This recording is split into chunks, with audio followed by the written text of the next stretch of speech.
greetings to all our global audience. Welcome to the newest podcast of the N Generation Project. Today, we present We Do Recover. Focus on principles, not personalities, featuring a timeless and extremely funny Narcotics Anonymous guest speaker, Adam T., fully remastered and presented in stunning visual detail. But before we dive into this captivating content, let's take a moment to connect with our amazing audience. Thank you again for clicking on this video. As a small channel and project, we appreciate and value every single individual who has spent their time with us. Blessings. Now, please relax wherever you may be hearing this podcast and enjoy this remastered speaker tape recording of We Do Recover. Focus on Principles, Not Personalities by Adam T., delivered at the Alcoholics Anonymous Florida State Convention in South Palm Beach County in July 2011.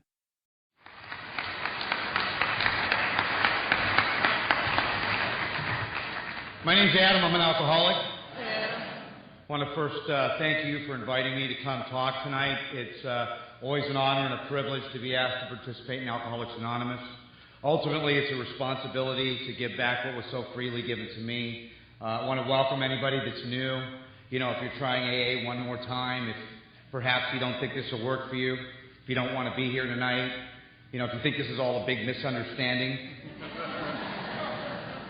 sorry it's come to this. I mean, I don't mean to be funny, but Alcoholics Anonymous wasn't on my to-do list. You know, I didn't get to AA because I had a bad weekend. I had a couple of bad decades. And for me, like a lot of us, this had to become a matter of life and death. Where I live in Southern California, Los Angeles, they give chips for, 30, 60, 90 days. I think they do that everywhere. And I was one of those perpetual chip takers. I had so many chips and key tags, I could have played poker with them. I mean, it was awful. I remember the secretary in one meeting saying, "Give them back." And I recycled through the rooms for 17 years. And I thank God for the unconditional love and the compassion of the old-timers who I remember saying, "Don't even bother taking chips, kid. Just sit in the back. Shut up." But they made it very clear to me that the doors of Alcoholics Anonymous would continue to be open. And if and when I was ready to take actions in Alcoholics Anonymous, that AA would be there for me. And as a newcomer, I remember, there was so much guilt and shame about being, new. I doing that walk of shame over and over and over again as a newcomer. And I remember what I would do is I would go into your head and look back at myself and think, what a loser. My goodness, why can't you get this? What's wrong with you? And I know the old-timers were judging me. If you're new, we're judging. We make bets. Right? We're not that spiritual. I mean, think about it. I love it when they say, "Don't judge anybody in AA." You guys hear that around here? What do they tell you 5 minutes later? Stick with the winners. Right? You hear a lot of contradictions in Alcoholics Anonymous that are not necessarily in our basic text, in the literature. I remember getting out of, rehab, and my counselor says to me, he says, "Adam, don't make any major changes in your first year." So I come to AA, get a sponsor. What does he tell me? You got to change everything. Right? I was told don't make any major decisions in my first year. You guys seen the third step?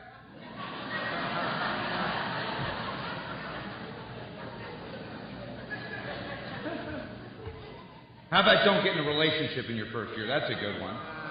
No one knows if that works. No one's ever done it.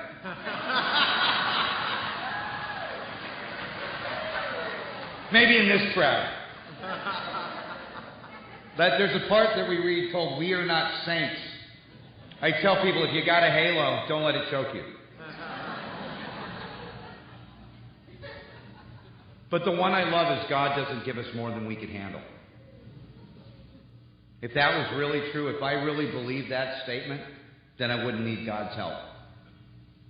And the longer I've been sober, the longer I've been separated from alcohol, the more I've come to terms with the fact that I absolutely do need God's help. I need your help. Help is the dirtiest four-letter word in these rooms. It was the hardest thing for me to really relinquish control and ask for help. And my experience with Alcoholics Anonymous is that AA has done for me what I could never do for myself.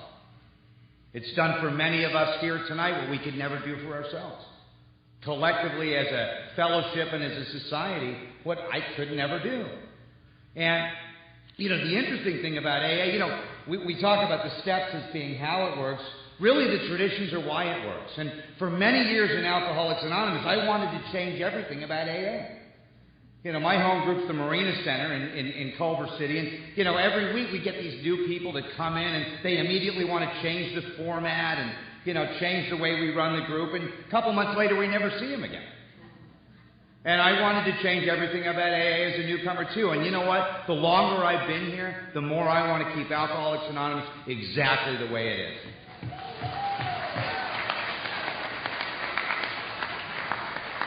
The steps stop me from committing suicide. If you haven't noticed, the 12 traditions stop us from committing homicide. Oh, you don't believe it? Get involved in a business meeting. Or a committee. One of us doesn't work the steps, one of us dies, right? If we don't work the 12 traditions, we all die. And again, for me, like a lot of us, when Alcoholics Anonymous really became a matter of life and death for me, then I started to truly respect the thing that was saving my life. You want to see some drama? Get between an alcoholic and a drink. Want to see some drama in my life? Get between me and Alcoholics Anonymous. And, for me as a newcomer, looking back at it, what I would do is I used to come to meetings drunk. Now, the interesting thing about Alcoholics Anonymous these days is if you see somebody drunk in AA, the first thing people say is, "Oh my gosh, what's he doing here?" Right? Think about it. With the event of treatment, which swoops a lot of us up in our most desperate moments, throws us into yoga class,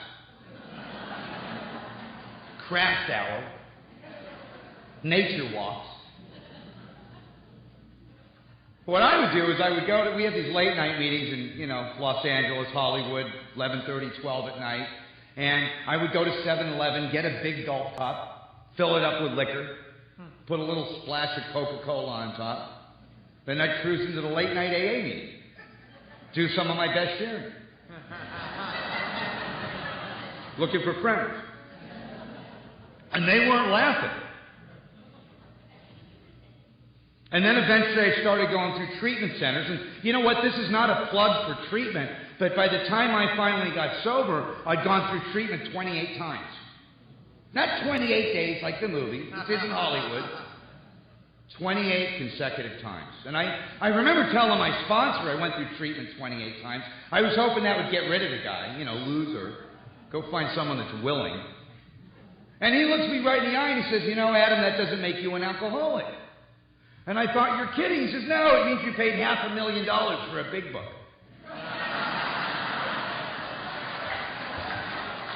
I wasn't laughing at that either. I didn't think that was funny. The big book's making a big comeback in AA. And I'm not going to start quoting pages tonight out of the big book. But page 101 of the big book says any scheme that attempts to shield the alcoholic from temptation is doomed to failure. See, treatment was a great place to fatten me up for another run, but treatment never solved the problem. And I always thought the problem was alcohol. And a friend of mine, he said, Adam, that little bottle of Jack Daniels you got there, that little shot glass, that little drink, that little 12-pack, he said, if that's your problem, you're probably not an alcoholic. And then in the very next breath, he says to me, and if you are in fact an alcoholic, the type that's described in the doctor's opinion, in the big book of Alcoholics Anonymous, your problem isn't alcohol. And it took me another decade to understand what he was trying to tell me.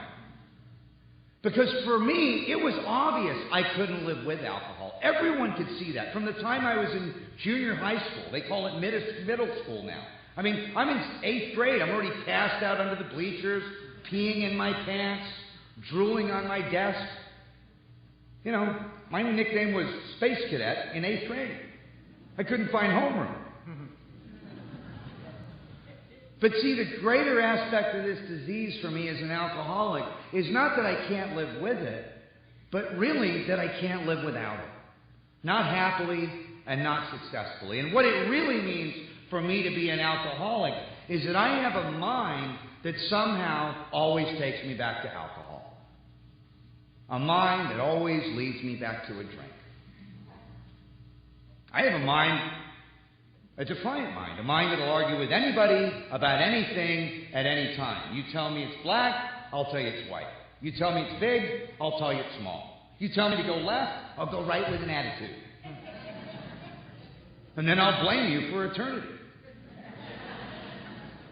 Defiance dogs my every step. You know, that's why we say denial is an acronym. It stands for don't even notice I am lying. Think about it. You could tell an alcoholic, but you can't tell him much. Right? You don't believe it? Try sponsoring somebody.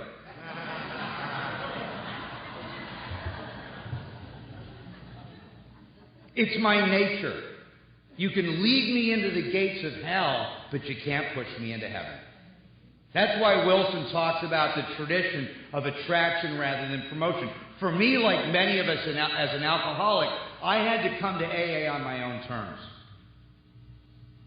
I couldn't do it for anybody but me. You know what all the religions and treatment centers have in common? They all send their drunks to us.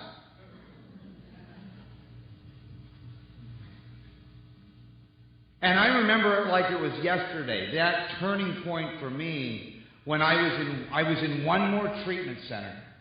You know, I was 120 pounds. I was dying of alcoholism. I was broken. I was hopeless. I was dirty. You know, I'd let everybody down one more time. Remember that great feeling in detox? Some of you guys are probably just there. You know, and I'm sitting in the detox circle with my fellow associates. You know, a vision for you.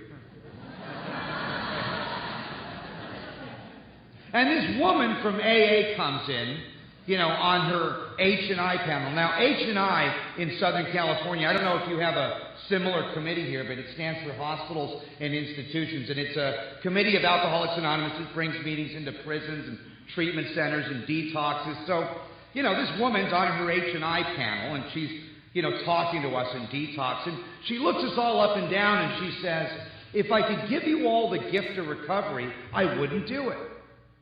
And I looked at her, and I looked at the guy next to me, and I said, what a bitch. And then she said something that would later change my life. She said, the reason I wouldn't give you the gift of recovery is because I wouldn't rob you of the journey. And you know, all of these years later, I understand that that journey to recovery, just like that journey to surrender, that each and every drunk has to walk, is personal. You know, and if you're new, we can't give you that. That intangible gift of desperation. Now, there's an acronym for you. A friend of mine said God stands for grow or die. He wasn't that soft and fluffy with me. You know, and I had to get to that turning point. A place in my life where my head can't get enough and my body can't take any more. And then people like me die. And then I stop drinking, and I have a whole other problem. Because now I got a body that can't process alcohol, and I got a mind that can't process reality. And it always takes me back to a drink. So there I am in this place, and, you know, like I said, I know that nobody could give me that gift of desperation. It's almost like alcohol, as the big book says, was the great persuader. I had to have a relationship with booze. I had to get to that place of hopelessness. And, you know, my experience now is that I can write all day long on step one. until I'd beaten down that liquor store door at 5 in the morning, 5:59, over and over and over again, or paid the clerk at 7-Eleven after closing $100 for a six-pack, or done a lot of the despicable, diabolical, disgusting things that many of us do on that journey to pitiful and incomprehensible demoralization. You think writing about it was going to help me see the truth? I had to have a relationship with alcohol. And, if you're new, if you haven't noticed, we're the only people that want a reward because we ran out of a burning building. Think about it. If you're feeling heroic because you gave up your big Thursday night to hang out with us, this is the only place on God's earth where they'll actually applaud because you came in to save your own life. Right? I throw away my job, my house, my car, my relationship. You give me a little plastic chip, and I'm supposed to be happy?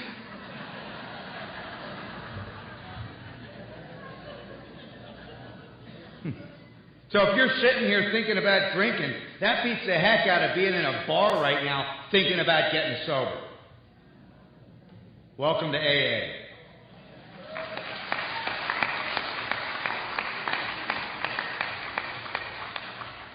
If you're waiting for the miracle to happen, guess what? It might have already happened. You're here. I know that for me, my mom and my family are sleeping better tonight because I'm here.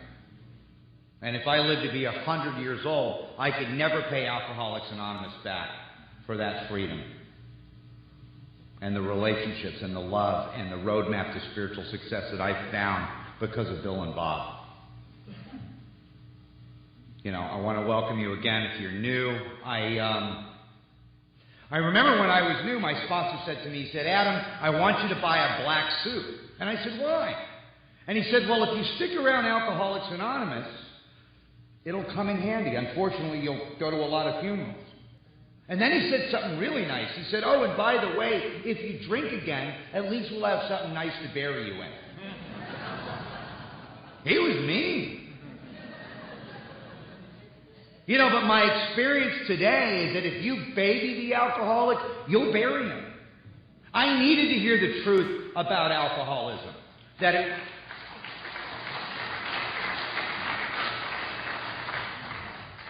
it was fatal, it was progressive, it was chronic.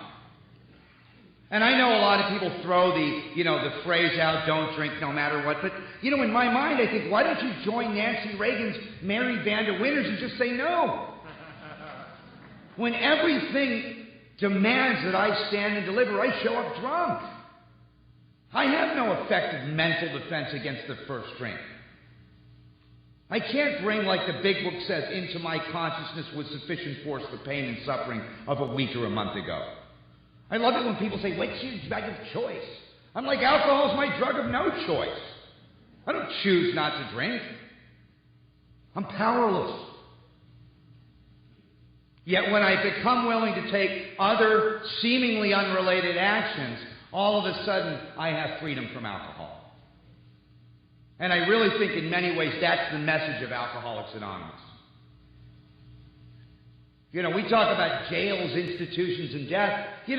That's kind of like hamburgers, fries, and a Coke. But I do a lot of service in detox centers, and, there's this language that you hear. It's just, a second language. It's called victimese. Like they just can't seem to realize that the drinking bone connects to the detox bone. Or the jail bone. It's like a big leap for them. And I guess it was for me. That's why I have to continually stay in the middle of this thing. So I can stay really clear on the truth in my life about Alcoholics Anonymous. That victimese thing that they have, it usually starts with, "I lost everything." I'm like, I didn't lose anything. It was all drink coupons for me. I know there's a relationship for me between willingness and surrender. And I see it in my life. They seem to be equally proportional. You ever notice you'll never see anybody more willing to work the program of Alcoholics Anonymous than the guy that comes crawling through the back door of your home group after a long, hard run? And he'll do anything, right? 90 meetings in 90 days. First day out of detox, he's got 3 sponsors. Right? Wants to take our whole coffee pot home with him. Doesn't even have a trunk to put it in. That's how we lose half our literature. And that same guy, 30, 60, 90 days later, is looking me right in the eye saying, "You mean we got to go to meetings every day?" And like a prize fighter, I throw in the towel, and then I start to take the towel back one little piece at a time. I take my will back. And it's so interesting because you hear it in every meeting. People that do not recover, people that cannot or will not. And I look at my resistance, the thing that's blocking me from spiritual freedom. And you know what it is? It's another form of denial. Because we talk about admission, the opposite of admission for me is denial. But there's 2 kinds of denial for me. There's denial about the problem, but the greater aspect of denial for a drunk like me is about the solution. That these time-tested steps, this plan of action, this roadmap to spiritual success, it's not going to work for me. You know why it's not going to work for me? Because it wasn't my idea.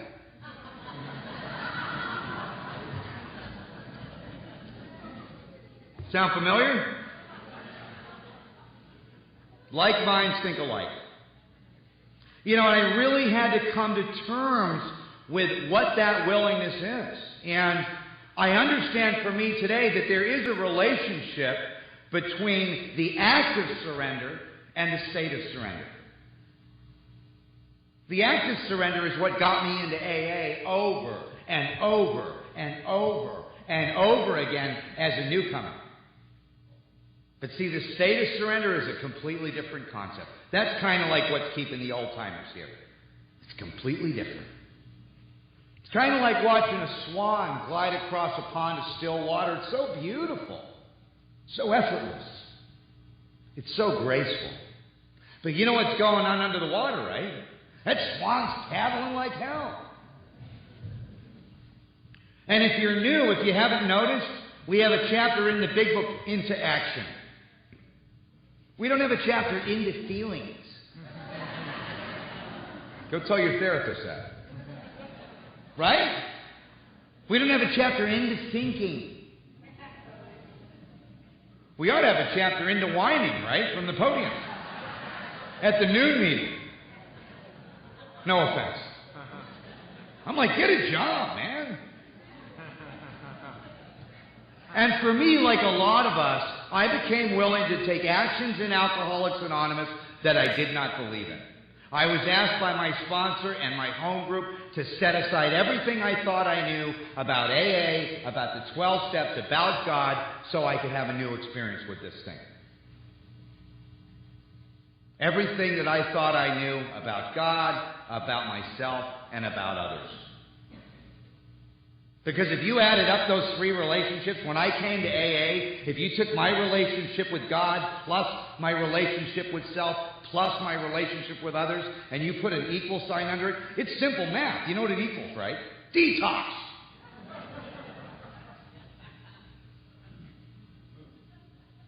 Now, in the therapeutic community, there's a science called cognitive behavioral therapy. It's expensive, right? In AA, it's $1. And it's one sentence.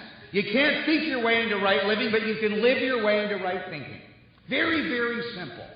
Bring the body, the mind will follow. Now, for me, that was the hardest thing in the world to do. Because I couldn't set aside my old ideas. I couldn't let go of a belief system that I had established from the time I was a child. And it's so interesting because, we have a circle and a triangle, the 3 legacies of AA, recovery, unity, and service. And it's been revealed to me just from experience that triangle, recovery, unity, and service, translates into 3 specific actions for me. Contribute, belong, and learn. Contribute is service, belonging is unity, to learn is to uncover, discover, and discard what's blocking me. And the more that I sit in the center of that triangle and take those very simple actions, the more that I somehow feel wanted, needed, and loved in every area of my life. And if you're new, we can't give you that without taking the action. I couldn't experience that until I was willing to take actions here that I didn't believe in. It's just that simple. If there's a weight pile and I lift weights every day, am I going to get strong? It doesn't matter how I feel about it. What I think. And those simple actions in Alcoholics Anonymous eventually began to change my perception. All of my life I predicated everything on how I felt. I don't feel like showing up for work. I don't feel like sitting in the front. I don't feel like taking commitments. I don't feel like being responsible. And in Alcoholics Anonymous, I had to reverse that process. And by taking the actions, my thinking and eventually my feelings changed. And it's just that simple. And if you're new, I wish we could give you that, but like everything else, I had to take the action. We talk about drinking all day long. If you haven't experienced it, you couldn't really understand why we do what we do. That's why normies are like, I can't believe you did it again. Now, speaking about hospitals and institutions, H&I do a lot of H&I. You know why? Because I'm an alumni from everywhere.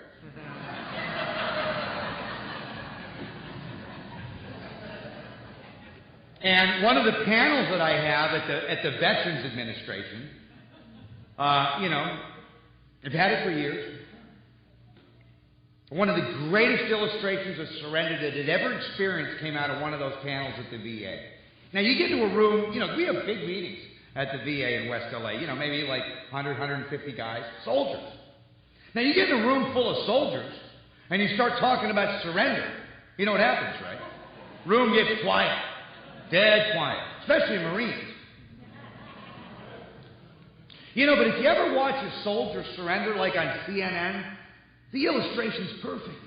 And you might want to relate it to alcohol if you're new. You ever watch a soldier surrender, you'll see the soldier take the rifle, very slowly lay it on the ground, sit down on the side of the road, wait for someone to tell him what to do. Right?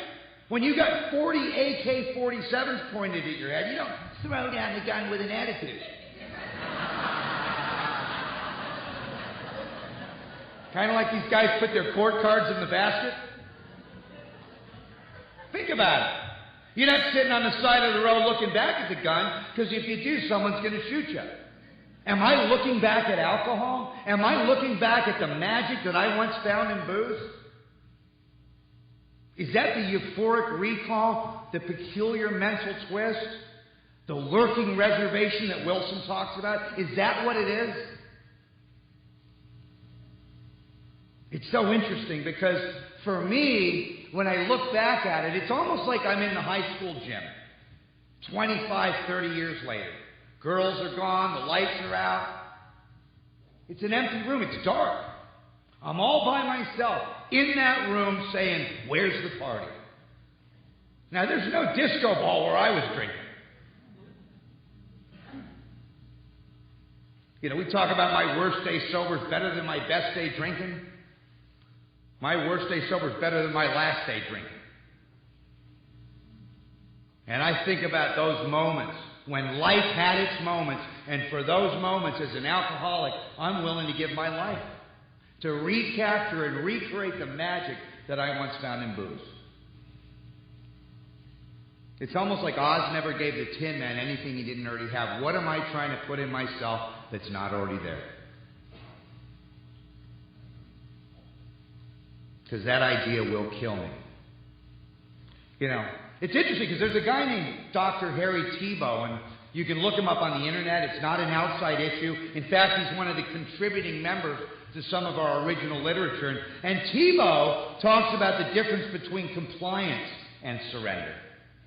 And it's interesting because, compliance by definition is cooperation without agreement.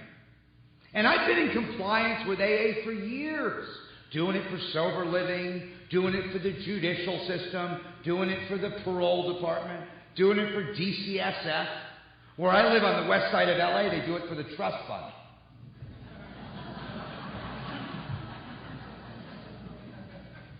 But see, that concept of surrender kind of like that soldier that lays down that rifle. That concept is unconditional. If you're new, for me, I had to see that there could be no reservation. I had to get to AA on my own terms. That's freedom. I mean, we say freedom is another definition for nothing else to lose. I had nothing else to lose at that point.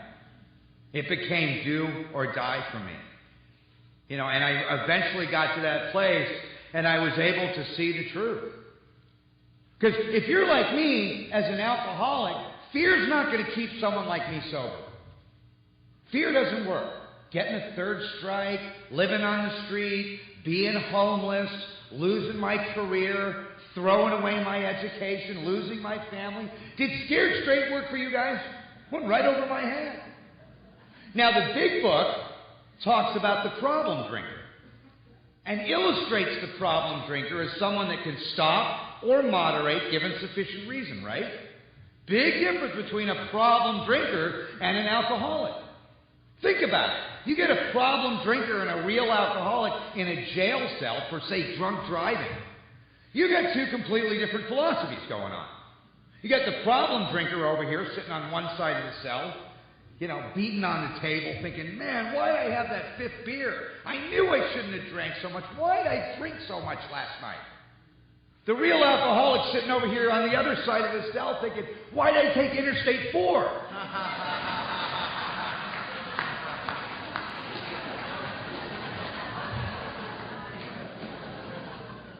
Oh, the court card people never laugh at that joke. Right?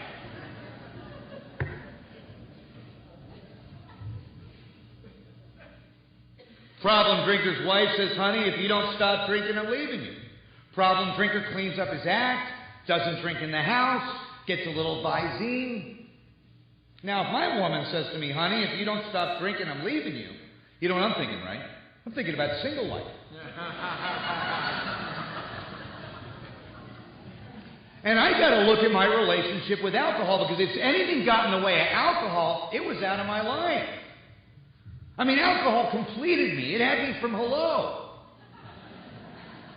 I used to say, don't drink no matter what, but alcohol wouldn't listen. Alcohol was my master. It owned me. And if anything got in the way of booze, it was out of my life. In fact, I slowly compromised everything to continue to drink. And if you're new, my experience with Alcoholics Anonymous is almost the same. If anything gets in the way of my recovery, it's out of my life. A woman, I don't care how beautiful she is, how much she loves me, how great she makes me look. Oh, I got an ego. I'm entitled. I remember the first time I said that from the podium, there she was in the back of the room. She's like, honey, you don't look like an alcoholic. Oh, my goodness, you're not speaking again. It's the weekend. Why do you got to go to all those meetings, honey? Oh, my gosh, that program of yours is getting in the way of our relationship. Yeah, you heard that too, huh? So a couple months later, it's Thanksgiving dinner. It's meet the parents night. I'm at the head of the table, her and her lovely family. Out comes the exotic wine. She's like, honey, you can have one glass of wine. Oh, come on, just one glass. Sweetie, it's natural wine. 4 more rehabs. Oh, yeah, I stole her purse that night. Went down to the hood and got an outside issue.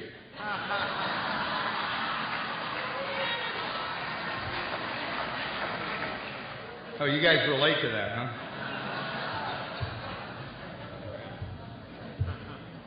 And she came to detox with a get well card. Oh, yeah. I got 4 cards from that one. She had another problem. Yeah, for her, a slip was 10 minutes of compassion. I know, I spoke at an Al-Anon convention a couple weeks ago. They didn't like that. They can't stand to see us have fun.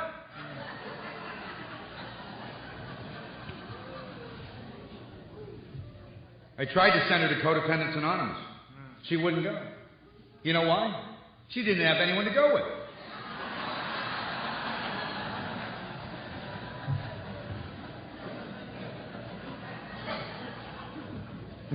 It's horrible, isn't it? I told her when she dies, someone else's life will flash before her eyes.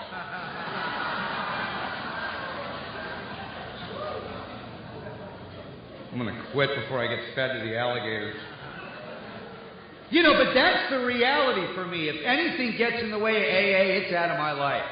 I have sponsees that pay more in taxes than I earn all year. They have these huge careers and these little tiny AA programs.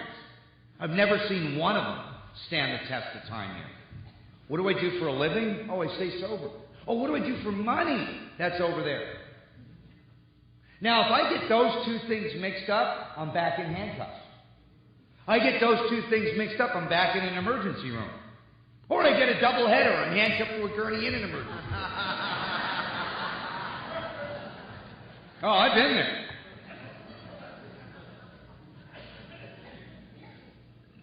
Anything I put in front of Alcoholics Anonymous. In fact, you know, when I look at it, what I would do is I would build Alcoholics Anonymous around my big life. And as my life slowly expanded, what would happen is AA would become more and more inconvenient. And what I've had to do in order to stay here and really thrive is to build my life around Alcoholics Anonymous. So if you're sitting in here and you feel like you're on the outside of this thing looking in, maybe you are. And I had to really think about it. Was I really committed to a home group? You know, like that triangle, recovery, unity, and service, my head, my heart, and my feet had to be moving in the same direction. My head is inventory, my heart is service, my feet are meetings. That's what being in the middle of it is. And there's a big difference between being in AA and on AA. It's kind of like the difference between being in a submarine or on a submarine. Right? When the ship takes a dive, I guarantee you'll find out if you're in it or on it.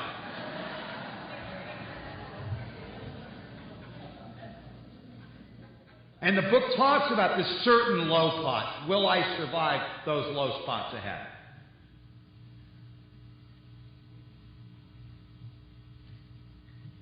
Life or death. See, for me, self-knowledge won't fix me. I've had every relapse prevention class known to man. You know, $500,000 big book, believe me. I've had all the therapy available. And I'm behind a dumpster again on Skid Row in downtown Los Angeles, drunk, drooling on myself with a bottle of whiskey, reciting chapter 5 out of the big book. Right? And the bum next to me is like, will you shut up, man? You're ruining my high. Give me that bottle. And I'm trying because I can't get back here. Because I got a head full of AA, I got a belly full of booze, and I'm separate, different, and alone one more time. And if you think that sounds painful, you know what's worse? Being in this room tonight, being a real alcoholic and not working the 12 steps. It could be worse. Coming to meetings late, leaving early, not having commitments, not having a sponsor, not being of service. I mean, it's worse. You have no anesthetic. You know, and it's very interesting because, you know, we always talk about the guy in his first 30 days, and we have these moments and milestones of recognition. First 30 days, 60 days. We ought to have a moment of recognition for the guy or girl in their last 30 days. Think about it. You can always spot them. Just ask them how they're doing. I'm fine.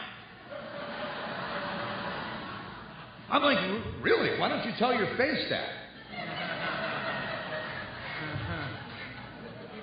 But it's a tragedy because you always hear about him later. Remember so-and-so used to sit in the front row? He went home and shot himself. Overdosed. Got a third strike. See, I don't want to be in my last 30 days. I know what it's like to sit in a room or a meeting of Alcoholics Anonymous and be in my last 30 days. And you hear people say, oh, we're all the same distance from a drink. I don't believe that. You think this guy here's got 4 or 5 commitments, working with new people, has a home group, has a sponsor? You think he's the same distance from a drink as this guy here that's doing nothing? And I don't mean you. You get for sitting in the front row, right? See, all of my life I was one decision away from a drink. And today, between me and that decision, there's a whole world called Alcoholics Anonymous. And it's about commitment, it's about tradition, it's about people like you, it's about rooms like this, it's about a loving higher power in the midst of all of that. And we talk about, you know why the grass is greener over there? It's because they're watering it.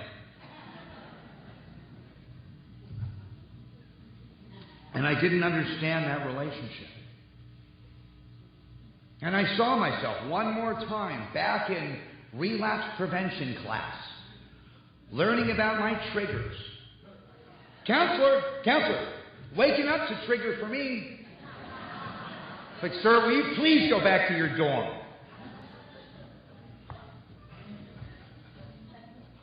I remember telling my sponsor, I said, sponsor, I had a degree when I came to AA. And you know what he said to me? He said, Adam, thermometers have degrees. You know where they stick those? He was mean, vicious, insensitive to my feelings. See, the knowledge is necessary. It's necessary for me to win the confidence of a newcomer. Where no one else could do it, where the clergy couldn't do it, where the therapist couldn't do it, where the drug and alcohol counselor couldn't do it, where the parole department couldn't do it, another drunk was able to win my confidence because he lived like me. He felt like I did. Not just with a drink in his hand, but more importantly, in untreated alcoholism. Another alcoholic was able to win my confidence when we talked about resentment, when we talked about selfishness, when we talked about dishonesty, when we talked about fear. Another drunk was able to win my confidence because he lived and felt like I did. And you know what the greatest thing I ever heard in AA was? 3 simple words. Yeah, me too.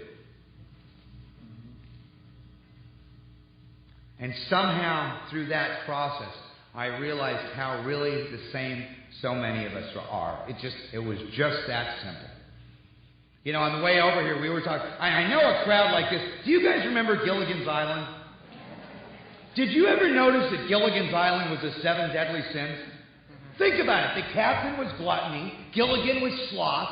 Mary Ann was envy. Ginger was lust, right? Mr. Hal was greed. Come on, I would have killed everyone on the island but Ginger. Maybe I would have kept Mary Ann around for a little drama.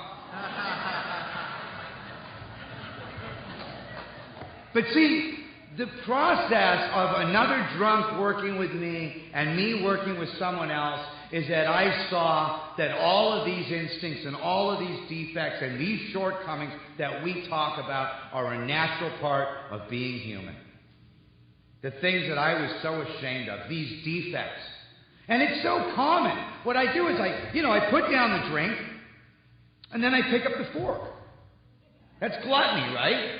Next thing you know, I'm naked in front of the mirror, and I'm crying my eyes out, saying, God, I can't live like this.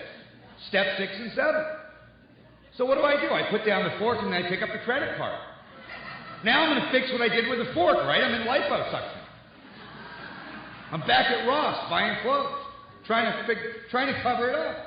Then I'm in bankruptcy court, on my knees, in step 6 and 7, saying, God, I can't live like this. So I put down the credit card and start acting out in the rooms. Can't go to that meeting again. I love it. There's 412-step programs. They're all identical except for the first half of step 1. And my experience is it's so easy for me to play musical poisons in the first half of step 1 and never really address the problem. And I did that over and over again. And what my book says is that when we straighten out spiritually, we straighten out mentally and physically. So I love it. You come into AA and you got all these other things going on. You got alcoholics, then you got alcoholic addicts, then you got addict alcoholics. They're somehow different, right? Of course, you got the dope fiends in the back. They're worse than all of us. And my experience with AA today is that if we don't have a common problem, we don't have a common solution. Alcohol. My mind always takes me back to drinking. Self-knowledge.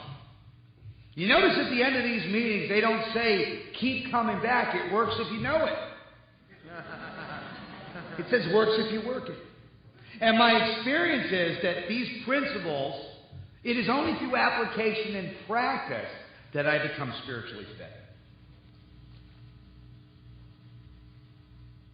Thinking it through doesn't work for a guy like me. I love it when they say, just play the tape through. I love that. I'm driving my brand new car down the freeway past Skid Row, and I play the tape through to the cardboard box, the dumpster. And you know what my head tells me? Oh, Skid Row wasn't that bad. Toothless honey, I can make it on Skid Row. That's insanity, you know. Normal people don't laugh at that.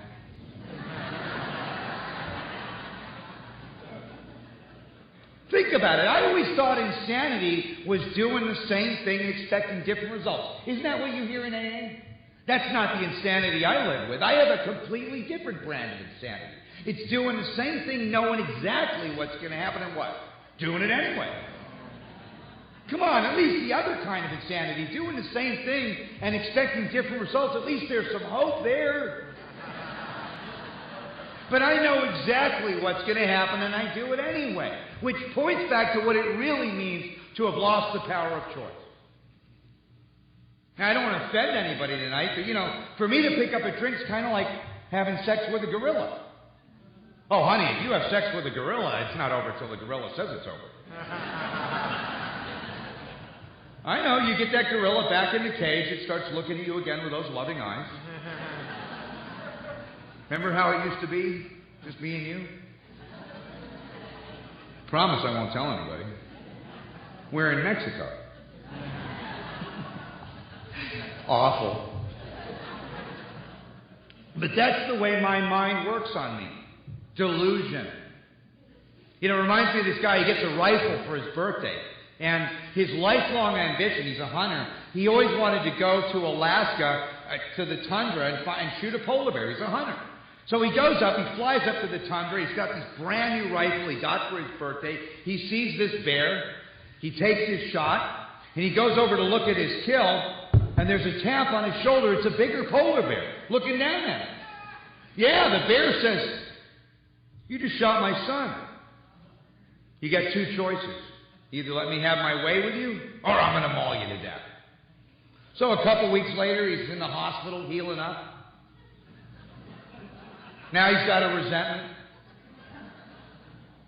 So he gets better. He goes back up to where the bear is. He's going to get this bear. So he goes to the exact same spot. He sees the bear. He takes his shot. Goes over to check out his kill. Tap on his shoulder. Bigger polar bear looking down at him. The bear says, "Hey, you just shot my uncle. You got two choices. Either let me have my way with you, or I'm going to maul you to death." Back in the hospital, healing up again. Another resentment. Now this goes on for years. Back and forth. Back and forth. Finally he's up there, back in the tundra. He sees the bear. It's the one. He takes his shot. He goes over to check out his kill. Tap on his shoulder. It's the king of the polar bears looking down at him. And the bear says, "You know, we've been watching you. You're not really up here for the hunting, are you?"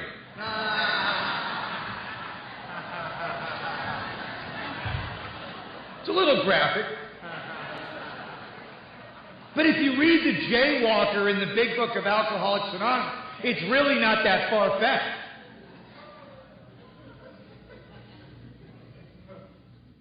See, all of my life I was driven. I was driven by selfishness. I was driven by dishonesty. I was driven by fear.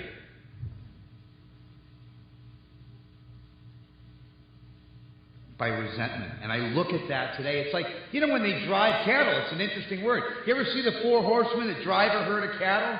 If you're in the middle of that herd, you don't even know you're being driven. But you know where cattle's driven, right? It's driven to the slaughterhouse. And all of my life I lived in that delusion. And it's so obvious today. It's so classic. You know, I knew he was a crackhead. I can't believe he robbed my house. Right? I met her in rehab. I can't believe she drank. I mean, the delusion that I live with. The faulty relationship with this power based on self-reliance. The resentment that drives me to a state of spiritual maladjustment that I have only one choice: to drink. And unless I can find something to solve that spiritual problem, I'm doomed. My mind will always take me back to a drink. And eventually I had to really see that, you know, when I was talking about it earlier, this body that can't process alcohol, this mind that can't process reality, you know, a lot of people come into AA. I've seen people that I drank with. You know, the doctor's opinion talks about the thing that ties us together is the phenomenon of craving. But a lot of people come into AA, and as soon as they put that drink down, you know, they fit in.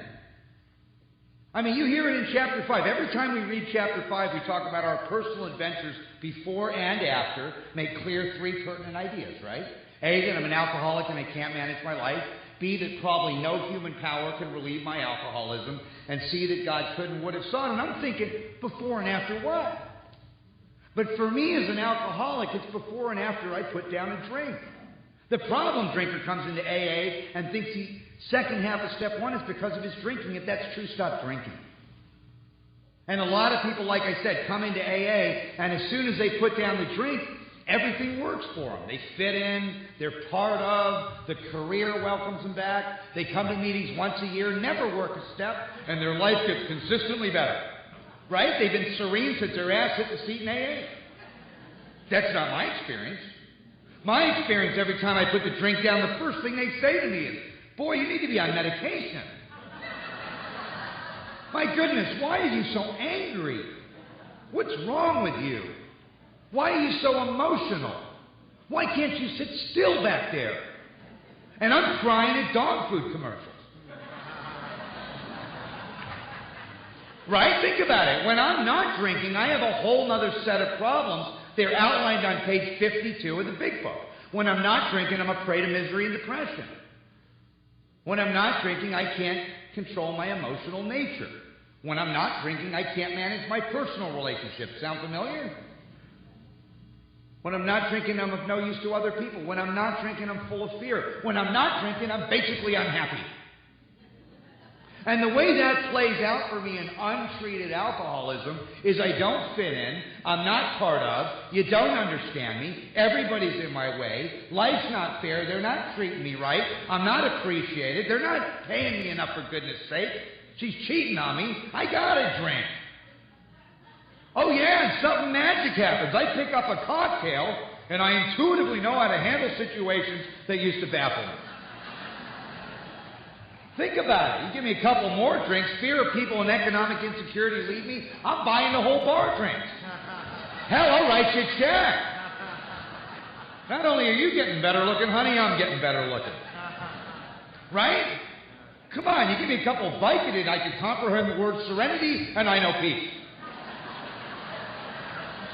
Give me a little cocaine, I want to start a business with you. Now, if you're laughing at any of that, there's something really wrong with you guys. Because that doesn't occur in the normal or temperate drinker. Think about it. Alcohol is classified by the AMA as a depressant. 9 out of 10 people that pick up a drink, they have a couple drinks and they say, whoa, I gotta slow down. I'm feeling it. I have a couple drinks and baby, I want to get married. Couple more, I want to go to Vegas. You give me a couple drinks, I'm trying to find the car keys I hid from myself before the first drink. See, for me, alcohol is a stimulant. And that's what makes me bodily and mentally different. It's not how much I drink or how often I drink, but the effect produced by alcohol in me is so elusive, I can't tell you that it's true from the false. In fact, it does so much for me, I don't care what it's doing to me. And that's what the earth people don't understand about us. Because they don't have the same effect produced by alcohol. It doesn't have that magic hold on them that makes them clairvoyant and intuitive. And they say stuff like, "You drank again? We're surprised when you didn't."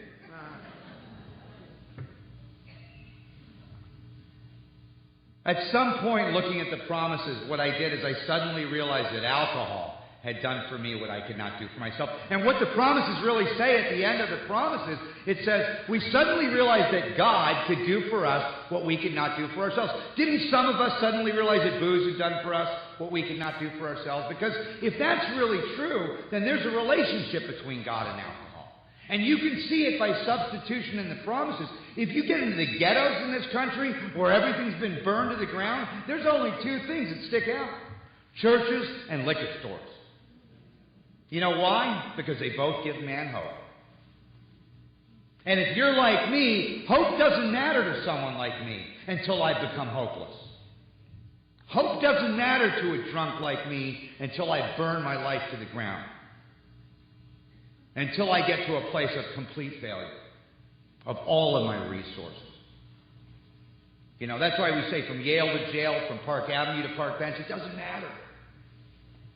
When I got to that place where my head couldn't get enough and my body couldn't take any more, then I had those two choices. Go on to the bitter end or accept spiritual help. And you know, and that's like a no-brainer. If you go over to your local Walmart and you do a survey, jails, institutions, and death, happy, joyous, and free. 100%.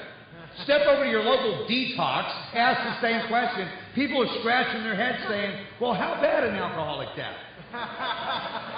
Can I talk to my counselor? And as comical as it sounds, when I really understand what it does for me, that leads me to the place where I will make the supreme sacrifice. Because I don't think AA is going to work for me. That's a really hard place to be. It's a really dark place to be. A friend of mine said the definition of hell is if God were to show you all the things you might have accomplished if you'd only believed in yourself. And if you're new and you can't believe in yourself tonight, believe in Alcoholics Anonymous. Believe in the collective consciousness of this group, of this fellowship, of this society. I mean, I think Bill Wilson was in, Time Magazine as being responsible for the largest social movement of the last century. This thing's affected like 40 to 50 million people. You know, and I really had to start to look at what it is. I mean, Chuck C said it better than anybody. He said the real problem here isn't alcohol. He said the real problem is a conscious separation from God. And then he points to the 11th step where you see the solution: conscious contact with God. And for me, that bridge from 2 to 11 is steps 4 through 9. Maybe what they should say in AA is, rarely have we seen a person fail that's done steps 4 through 9. Oh, rarely have we ever seen anybody do 4 through 9. I do the AA walks. 1, 2, 3, drink. 1, 2, 3, drink. 1, 2, 3. I'll turn my will and life over to anything but that which will solve the problem. That's why we say you want to hide something from a newcomer, you know where you put it, right? Stick it in the literature. They'll never find it. There's only one thing people like us do in moderation. You know what it is, right? The steps. It took a while for me to understand what a conscious separation from God was. And it's real simple. I didn't want to pray. You know why? I didn't want God to find out where I was. That's simple. So if you're new, we have a chapter in the big book of Alcoholics Anonymous, We Agnostics. Have you noticed we don't have a chapter, We Believers?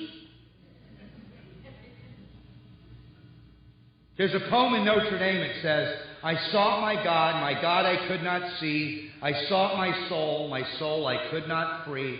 I sought my brother, and I found all three. And that's why we talk about nothing ensures immunity from drinking more than intensive work with others. It is by reaching back in my community and helping another drunk that I see myself, my shortcomings, my defects, my hopes, my salvation. See, for me, this is the only prison where the key's inside. And that's why we talk about AA being the last house on the block, because until I've failed on every other resource, I'm not going to come here and do these things. I'll balk all the way through the steps. You know, I look at 2, 4, 9, and I'm drunk. But see, for me, like a lot of us, the disease killed me every day, and it wouldn't bury me. And I kept coming back to those two choices. Go on to the bitter end or accept spiritual help. And in order to do that, I had to eventually get rid of the old ideas that were blocking me. You know, I had a bunch of conditional relationships with this power. You know, Wilson talks about me being the actor, trying to be the director, right? Trying to arrange the ballet, the lights, the scenery, and all the players. And if everyone would do as I wish, life would be great. You ever notice that when an alcoholic's not having a good day, you know when I'm not having a good day? When I'm not getting my way. We're all like 5-year-old kids here with old people's faces. Oh, you don't believe it? Cross one of us. But see, in that play, the actor being the director, what I had done is I had given God a role in my play. And when God doesn't meet my finite human expectations, I become separate from that power. And I had put a label on that power. You get in a closet and pray for a hot dog, you know what'll happen, right? You'll die. God can move mountains, but you better bring a shovel. And I had a belief system that kept me in a place of separation. I tell my sponsees, don't pray for women. God's not a pimp. I knew I'd offend some people tonight. But see, the reality is, as I was able to face and be rid of the things in myself and that belief system that was blocking me, I started to find spiritual freedom. It was just that simple. It's like when they asked Michelangelo, they said to Michelangelo, how did you make the statue of David? And Michelangelo said, I never made the statue of David. I just chipped away everything that wasn't David, and there he was. It's such a simple example, but it's so true for me. You tell a 5-year-old kid, I want you to go in your room and straighten out your room. You think he wants to do that? You tell that same 5-year-old kid, I want you to go in your room and throw out all your old stuff. We'll buy you new stuff. How long would that take? If you're new, don't rob yourself. Don't believe that this is all there is in AA. You know, if you sit in a chicken coop for 20 years, guess what? You won't become a chicken. And I didn't understand that unless I took these time-tested steps, unless I was rid of the things in me that were blocking me, I would never realize the spiritual awakening that Wilson was talking about. And as I became willing to look at that one more time, I got around a group of people in AA that really knew how to take me through this process and show me that there was much more here than just sitting in these rooms. It was a lot more than just surviving. You know, I remember my sponsor said, Adam, what do you want from AA? And I said, well, I grew up in Malibu. What I want is a yacht and a Learjet. I mean, I'm honest, right? You know, they make you write that down in your first year, what you want. And what he said to me, he said, Adam, if you work steps 4 through 9 and you consistently live in 10, 11, and 12, what you'll get, because I want to know what I can get, right? Because I'm a taker. He said, what you'll get is a quiet mind and a loving heart. And I looked at him and I said, what do I want that for? But see, you know what the opposite of a quiet mind is, right? It's a mind that won't shut up. It's a mind that's up at 3 in the morning telling you you're a loser. You're fat. You know that job you got, they're going to do the background check on you. It's the one that's telling you right now your significant other's with their ex while you're in here. Right? So you can't stop text messaging. It's a mind that's up 5 minutes before me every day, saying, you don't need AA. And what's the opposite of a loving heart? It's a vindictive heart. It's a prejudiced heart. It's a resentful heart. All of my life I was crucified between two thieves, yesterday and tomorrow. In yesterday I have guilt, shame, and remorse. In tomorrow I have fear, anxiety, and worry. The product of the steps for me is that I'm present. then I'm free of those two thieves. The inventory of resentment, to take an event from the past, to relive it, to feel it, and to reenact it in every area of my life, and to look at my future, the speculation of what I'm going to lose or what I'm not going to get, and being free of that. Our spirits are almost like a body of water. When they're perfectly still, they best reflect the heavens. See, I know how to get there with a bottle of liquor. But my experience shows me that unless I can find that sense of comfort and ease that I sought from alcohol through this process, there's no way I'm going to stay here. You take the love of my life away from me, and you don't give me something better, I'm a dead man.